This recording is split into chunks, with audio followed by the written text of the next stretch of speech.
You've probably already seen a million of these. And here's one more. But I can guarantee that none of them look pretty like this. But before anything else is said, Topboy is an iconic show whose legacy will stand the test of time and has already cemented itself in the history of British TV lore. That being said, there's some things we need to address when it's time to. And it's time to. Before the season even started, I was fearful that 6 episodes would just not be enough. And lo and behold, my worst fears were realized. Why? It's giving season 8 of Game of Thrones. Why would you voluntarily handicap yourself? It's just insanity. This is a neurological issue. Furthermore, they lied to me. The tagline for this season in the posters on the sides of buses was "No loose ends," and there are bare loose ends. Don't gaslight me.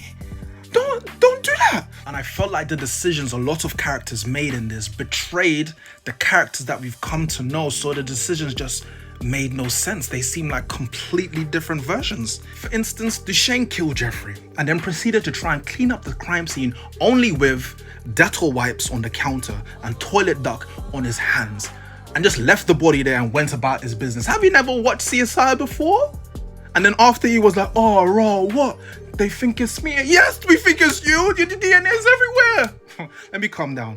And then earlier on in the season, Sully went to pick up a shipment. In the back of the shipment, there was no drugs. It was just heads of the Moroccans. And then he made a phone call and said, "Yo, make sure the youngers come and clean up the scenes." For what? Dushane can't do this? You acting like you'd never been here before, acting like some amateur. It just didn't make any sense. And then later on in the season, Dushane needs a passport, etc., to be able to flee the country. So he sends someone else to go to his house to collect the goods, and he's just standing outside looking through the bush like some sweetie man, like some Homer Simpson meme. Why are you there? Why are you there? And then the police spot him and he's running. I thought you had a heart condition, Dushane. I timed it. He was running faster than Usain Bolt. That 100-meter dash he was doing, he didn't. What happened to your heart condition? And that's another issue. In Topboy, they seem to have a checklist of things that they want to include but never fully explore. The anxiety-induced heart condition. What happened? Postpartum depression for Lauren. What happened? Gentrification. What happened? Deportation, immigration, Windrush scandal. It was just like a stamp but never fully explored. Speaking of deportation, Kieron is supposed to get deported, and the only reason he didn't get deported is because Mandy Luther King rallied the troops, stopped them from leaving as a means of public safety. That he said, okay, we're gonna allow him. He doesn't ever return for him. Is that how deportation works? This illegal immigrant's just here, just selling drugs in the community. You come and collect him again. They just left it. What happened? And staying on Dushane, pause. I might need to do a part 2 because I have bare to talk about. The security guards, they came to extract Dushane. They had enough time to put him in the car and drive off, but they let him run away, and they have automatic rifles, and then they're getting one-shotted by a pistol. Does Sully have the gold gun from GoldenEye? How is this taking place? Who? And Shelly, where is her daughter, by the way? They're doing up Madeleine McCann, but Shelly broke up with Dushane. Bearing in mind, Shelly knows that Dushane is an extortionist, he's a drug dealer, he's a murderer. Even in the early seasons, his mother hates Dushane because of what he's done to the community. She can't resolve it with himself, but she's willing to forgive and overlook all of these things. But the thing that broke the camel's back was the fact that he wouldn't confide in her, that he's emotionally deprived. Dushane, just talk to me. She just couldn't stand for that. But the murder, the light murders, that's okay though. Okay, Shelly, fair enough. And Dushane and Shelly, they didn't have any chemistry. I didn't believe them as a couple.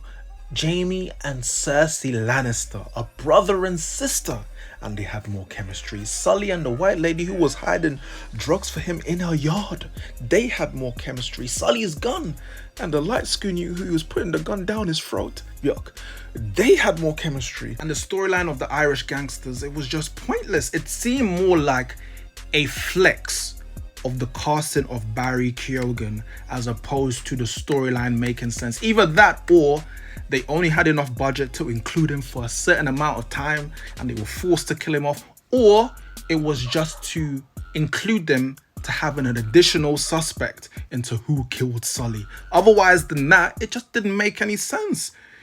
You wasted our time again. You wasted our time. Put them in the posters, put them in the trailers, flex the casting, and it ended by episode 2 or 3. And the dialogue at times this season was especially horrible. And I am fully aware that Topboy is created and written by Rowan Bennett. But there were times I was watching this and I was thinking to myself, yeah, that piece of dialogue there was most definitely written by a white man. They seem like caricatures as opposed to actual people. Yo, you ready to squeeze off on a man? First of all, yo. So who's man gonna done? Who speaks like that? I saw someone say it sounded like KSI wrote the dialogue, and I agree. It sounded like that recording of that undercover policeman trying to buy drugs. Yo, my slime. Yo, my slime. I know you really don't know madam like that, but I was wondering if like I could purchase something still, fam. Just a bit of grub, Madrilla. I want to know like what your price list is saying, because I'm trying to blem a zoot up with my boy them and gal them, G. Then you have Steph in the climactic scene. He finally has Sully in his crosshairs and he says, "You're not worth it." What in the generic CBBS after school program for 12-year-olds is that? Who wrote that? They could have leaned so much into, you know, he's reflecting, he's been sitting on the park bench, speaking to his brother. He put the flashbacks in of his brother saying like, I don't want you to be on the roads. This is not the life I want to you. He was his brother, but also a parental figure. And as a parental figure, you don't want your son to follow in your footsteps. You want to exceed and not make the same mistakes that you did. I want more for you. That should have been the lean into, not the you're not worth it. No, not you're not worth it. My brother would have wanted more for me. But what made me laugh is that, you know, Steph was sitting on the bench and he's like, "Hi, bro. You know, I know you're looking down on me." No, bro. That guy was a criminal. He's looking up at you from hell. The audacity to think that you think Jamie's in heaven. What if, and stay with me here, what if the girl that Stefan was interested in, instead of Erin, who I liked, was Sully's daughter? Dun dun dun. But he didn't know initially, and then he found out later on.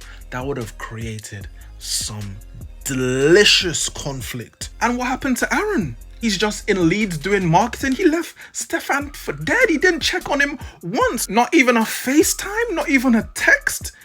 That was such a misstep. And I've since seen a video of the actor who played Aaron say that he didn't agree with the direction that his character was taken, so he decided to step back. But even despite that, you could have given us something much better than this. And then you have Jack. I would have understood if she tried to steal money and then ride off into the sunset, have a better life for herself, her family, the child of her deceased sister. But no, she stole drugs because she didn't like the drugs being sold in the community, and the only way that she would be able to get the benefit of those drugs if she was to sell it herself. So it just didn't make any sense. And then she's coming back talking about, "Oh, Sully, I need a pass." No, don't beg. It's disgusting. And I feel like I'm still searching for the answer of what motivates Sully. What does Sully want? The respect of Dushane? Sure. But at what cost? At not being in his daughter's life? I'm not sure if I'm buying that. And also, I'm still searching for the answer from last season as why Sully killed Jamie with no mask on. It's like he purposely wanted Stefan to see who the killer was, but they never addressed that in this season at all. So it's like a plot hole. If he wore a mask when he killed Jamie, none of this shit happens. And I don't mind the whodunit. I don't mind not knowing who killed Sully. But my thing is, okay, what happens afterwards? What's the aftermath of all of these characters? What happened to Stefan? Did he go back to school? That boy ain't gone to school for the whole season. And he's still getting pum dummy. He's not supposed to. That should have been a condition in the season that Erin should have said to him, "Listen, you ain't getting no punana until you come to class for at least a year, my boy." And me personally, I didn't mind all the Mandy and Summer House stuff, but I can see why it rubbed people the wrong way, given that you're spending time on this when you could be spending time on other things in light that you're only giving us 6 episodes. If you gave us that, plus maybe gave us 8 to 10 episodes and fleshed out everything else, I don't think people would have as much of a problem. And it's just undercooked. Put it in the pot for longer. You have time. There's no rush.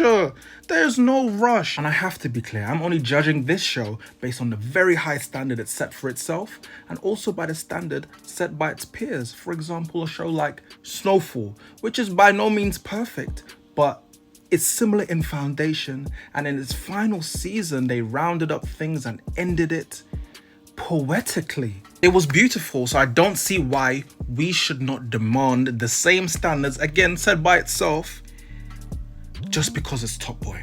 So I know we're joking and everything else, but it's not hate, and it's not like we're only critiquing stuff because black people are in it. No, it's not that. Overall, I still love Topboy, but this is not befit of a final season, and we need some answers because, beloved, this is not it.